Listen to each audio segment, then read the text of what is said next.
సమర్పించుకున్న వెంటనే ఇది మీరు సమర్పించుకున్న వాళ్ళు అనేది ఎలా కనిపిస్తుందంటే వాళ్ళలో క్రియలు కనబడతాయి. హల్లెలూయా.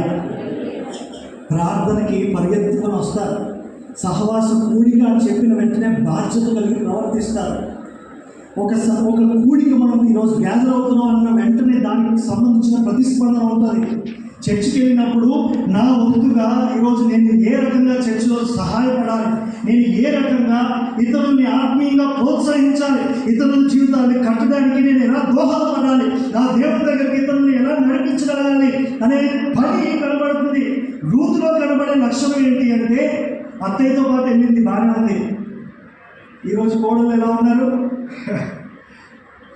పొద్దున్న లేస్తే అన్ని యూట్యూబ్లో ట్రోల్స్ కదా, అత్తయ్య టిఫిన్ తీసుకురా, అత్తయ్య పొలాన్ని వండిపెట్టు, అత్తయ్యకి ఆర్డర్ వేసేలా ఉన్నారు. కానీ ఈరోజు మనం చూస్తున్నాం, జనరేషన్స్ మారిపోయినాయి, తరాలన్నీ మారిపోయినాయి.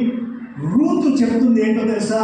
అత్తయ్య నేను పరిగి ఏరుకుంటాను, నేను వెళ్ళి ఏరుకొని తెస్తాను అత్తయ్య అని చెప్తుంది. అలాంటి సమర్పణ అనేది క్రియల్లో కనబడుతుంది. రూతు సమర్పించుకుంది, నీ దేవుడే నా దేవుడు అని. వెంటనే తన అత్తకి తన సమర్పణ ఏదైతే ఉందో దానికి దోహదపడడానికి పనిచేసింది. హల్లెలూయా.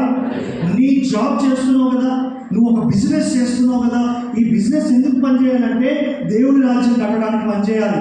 నీ జాబ్ దేవుడి రాజ్యం కట్టడానికి పనిచేయాలి. నీ యొక్క శక్తి సామర్థ్యాలు దేవుడి రాజ్యం కట్టడానికి పనిచేయాలి.